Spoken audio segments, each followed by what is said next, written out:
Respected parents and dear students, Assalamu alaikum. I hope you are all fine. My name is Wajahat Hussain and I am teaching in MFA Medicia Foundation Academy और मैं जो है वो science का subject पढ़ाऊँगा और हम start करते हैं अपना लेक्चर जो कि प्रेजेंटेशन की सूरत में मेरा लेक्चर मौजूद है। तो शुरू करते हैं हम अपने लेक्चर को। ओके बच्चों, तो बगैर इस इंतज़ार के शुरू करते हैं हम अपनी आज के प्रेजेंटेशन का टॉपिक, जिसका नाम है प्लांट्स एंड देयर सिस्टम। इस टॉपिक के अंदर, इस प्रेजेंटेशन के अंदर आपको जो है वो प्लांट के इंट्रोडक्शन के बारे में बताऊंगा मैं, और आपको प्लांट के अंदर मौजूद जो मुख्तलिफ सिस्टम्स होते हैं उन सिस्टम्स के बारे में आपको बताऊंगा। वो सिस्टम किस किस तरीके से और क्या क्या काम करते हैं, ये सारी चीज़ें आपको इस वीडियो के अंदर मैं आपको बताऊँगा। इसको बहुत ध्यान से सुनिएगा, समझिएगा और अपनी किताब से इनको एक मरतबा ज़रूर पढ़िएगा, ठीक है। तो शुरू करते हैं। सबसे पहले हमारे पास आता है इंट्रोडक्शन ऑफ प्लांट्स। प्लांट्स क्या होते हैं? आप पिछली क्लासेस में भी ये पढ़ कर आ चुके हो कि प्लांट्स जितने होते हैं they are all living organisms. Plants living organisms के अंदर इनको कंसिडर किया जाता है। प्लांट जो हैं ये पूरी दुनिया के अंदर पाए जाते हैं, ज़मीन के ऊपर होते हैं, पानी के अंदर होते हैं, और जितने भी प्लांट्स होते हैं इन तमाम तर पौधों का सिमिलर स्ट्रक्चर होता है। और वो सिमिलर स्ट्रक्चर इनका क्या होता है? All the plants have a root, stem, leaves, flowers and birds, ठीक है। ये हमारे पास प्लांट का एक स्ट्रक्चर मौजूद है। इसमें आप देख सकते हो ये हमारे पास फ्लावर हैं, ये हमारे पास आता है फ्रूट, और फ्रूट के बाद जो हमारे पास है वो हैं सीड्स, ठीक है। इसकी एग्जांपल आप इस तरीके से लें, जैसे आपके पास एक पी प्लांट है, मटर का पौधा है, उसमें से जब आप मटर को तोड़ते हैं और जब आप उसको छीलेंगे, जब उसको आप कट करेंगे तो उसमें आपको सीड्स मिलते हैं, ठीक है। फिर हमारे पास आते हैं लीफ के बाद आती है स्टेम, और स्टेम के बाद जो हमारे पास आखिरी पार्ट आता है जो कि इनसाइड द अर्थ होता है, यानी ज़मीन के अंदर होता है, उसे नाम दिया जाता है सॉइल का।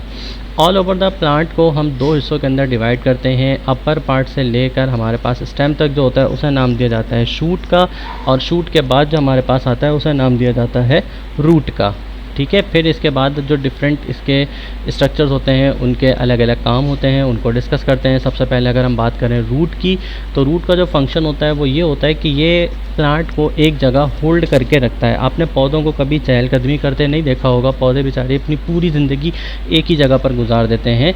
तो वो जो अपनी पूरी ज़िंदगी एक जगह पर गुजारते हैं तो उन्हें एक जगह पर रोक के रखने का काम जो अंजाम दे रहा होता है वो अंजाम दे रहे होती हैं प्लांट के अंदर मौजूद उनकी रूट्स। देन इसके बाद हमारे पास आती हैं कि रूट्स जो होती हैं, ये तमाम तर रूट्स बहुत अहम काम अंजाम दे रही होती हैं, और वो अहम काम अंजाम ये देती हैं कि आपके प्लांट को जितना वाटर चाहिए होती हैं, जितने मिनरल्स चाहिए होती हैं, ये तमाम तर चीज़ें रूट्स जो हैं वो प्लांट को प्रोवाइड करती हैं। फिर इसके बाद जो हमारे पास पार्ट आता है उसे नाम देते हैं स्टेम का।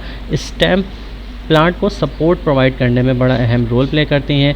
रूट्स इनसाइड द अर्थ होती हैं, इनसाइड द ग्राउंड होती है, जबकि स्टेम जो होती है ये अबव द ग्राउंड होती हैं, और ये एक पैसेज प्रोवाइड करती हैं वाटर को और मिनरल्स को रूट से upper part of the tree या upper part of the plant तक ट्रांसफ़र करने के लिए। फिर इसके बाद हमारे पास आती हैं लीव्स वो हिस्सा कहलाता है जिनके ज़रिए प्लांट अपनी ग़िज़ा को तैयार करते हैं बाय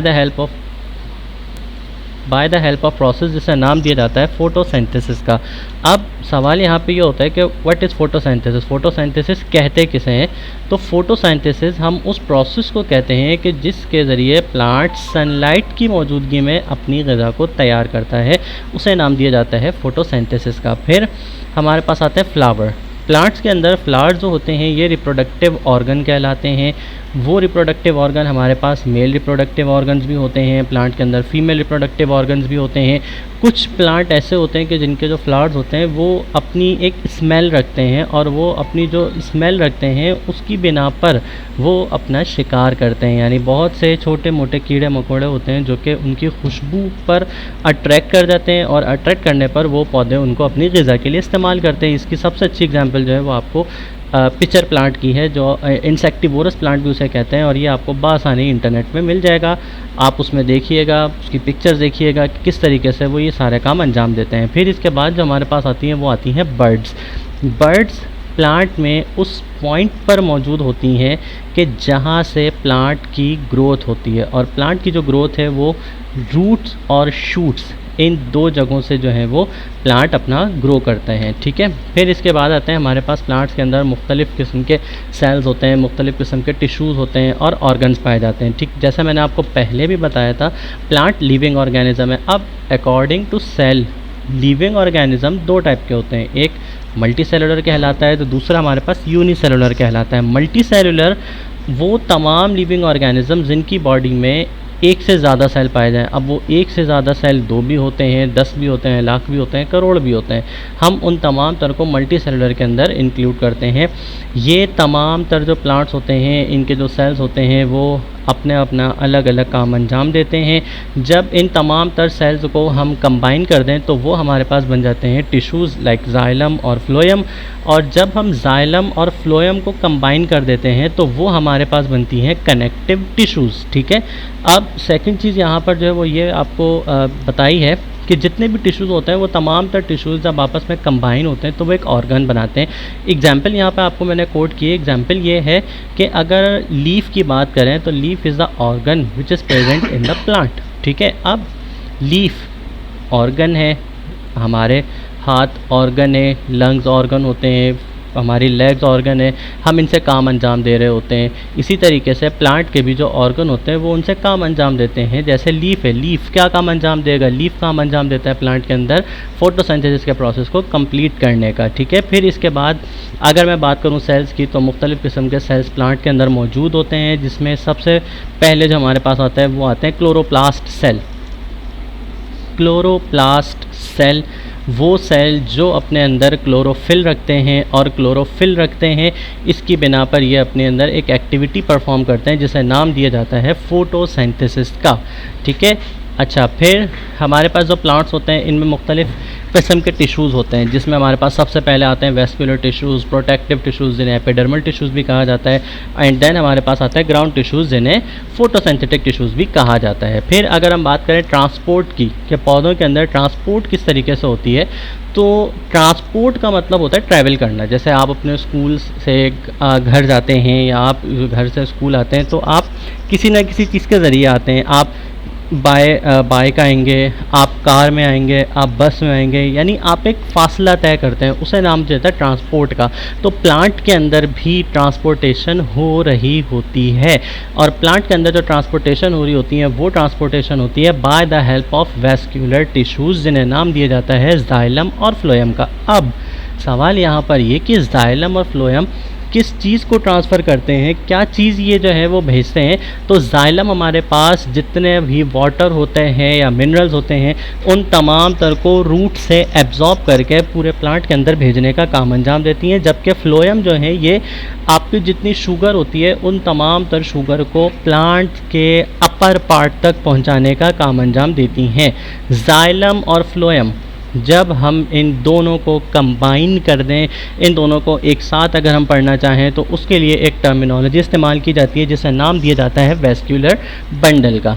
अब इसके बाद आते हैं हमारे पास जो अगला टॉपिक है वो है लीव्स। लीव्स किसे कहते हैं, क्या होते हैं, ये मैंने आपको पहले भी बताया है। ठीक है, जो मैंने आपको पहले बताया था उसको एक मतलब अपने माइंड के अंदर गो थ्रू करें ताकि आपको उस टॉपिक को पढ़ने में आसानी हो। ठीक है, ये है हमारे पास लीव्स। किसे कहते हैं? लीव्स को कहा जाता है food factory of the plant. क्यों? बिकॉज फोटोसिंथेसिस यहाँ पर कवर हो रही होती है, और फोटोसिंथेसिस यहाँ पर होती है इसलिए इसे कहा जाता है food factory of the plant. Leaves आम तौर पे ग्रीन इन कलर होते हैं, ये अपने अंदर क्लोरोफिल रखते हैं, और क्लोरोफिल वो केमिकल सब्सटेंस कहलाता है जो सूरज से आने वाली रोशनी को कन्वर्ट करता है केमिकल एनर्जी के अंदर। लीव्स में हमारे पास छोटे छोटे होल्स होते हैं जिन्हें नाम दिया जाता है स्टोमेटा का। लीव्स के ज़रिए ही प्लांट गैसेस को जो है वो बासानी अपने अंदर से बाहर निकालते हैं, और लीव्स में हमारे पास एक वैक्स सरफेस होती है जिसका नाम दिया जाता है क्यूटिकल का, जो कि वाटरप्रूफ कहलाती है। अब ये अक्सर आपने देखा होगा कि आप पौधों पे जब पानी डालते हैं तो वो पानी पौधे अपने अंदर एब्जॉर्ब नहीं कर लेते बल्कि वो उनके ऊपर से स्लाइड कर जाता है। तो उसका सबसे बड़ा रीज़न ही यही होता है कि ये जितने प्लांट्स होते हैं these are all waterproof.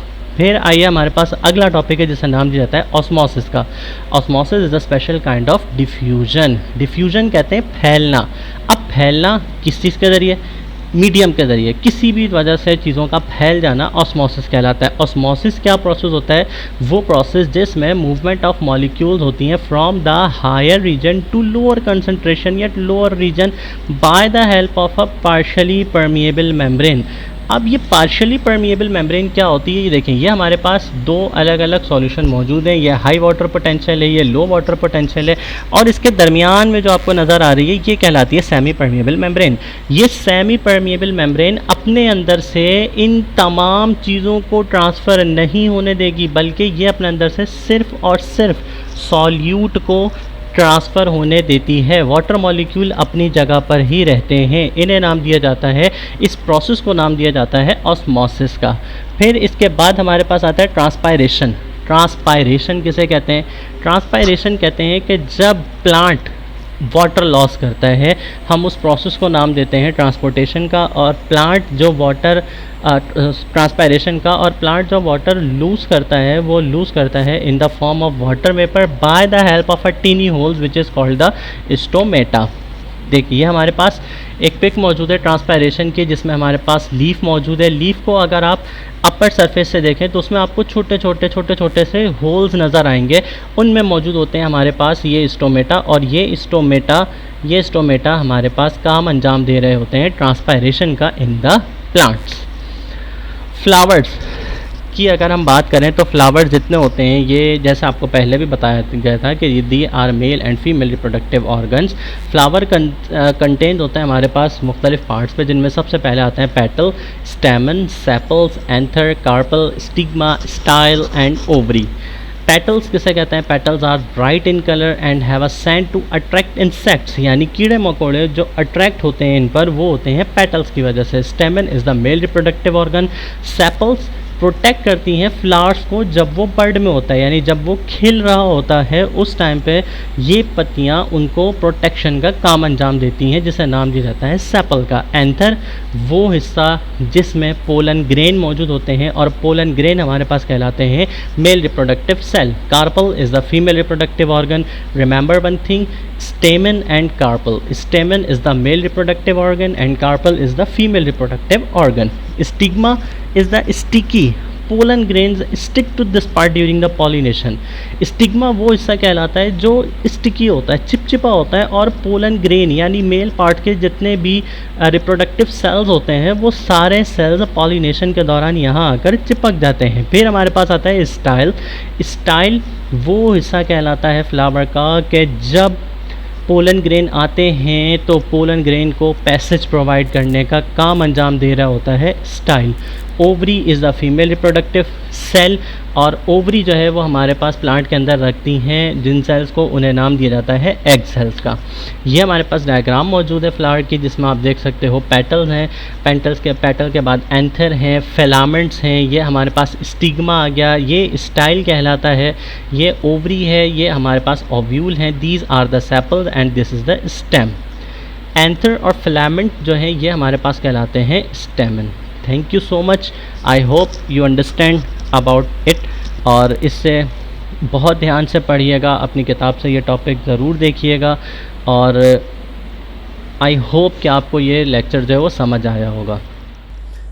I hope आपको मेरा लेक्चर समझ आया होगा। इससे रिगार्डिंग अगर आपको कोई भी क्यूरी है तो आप मुझसे जो है वो गूगल क्लासरूम के अंदर उससे पूछ सकते हैं, और इससे रिलेटेड जितने असाइनमेंट्स हैं वो तमाम तरह असाइनमेंट्स आपको स्कूल से प्रोवाइड किए जाएंगे। तो काइंडली अपने पेरेंट्स को भेजकर वो असाइनमेंट आप अपने शेड्यूल के मुताबिक कलेक्ट कर लें और उनको कंप्लीट करके आप स्कूल में सबमिट करवाएंगे। Thank you so much.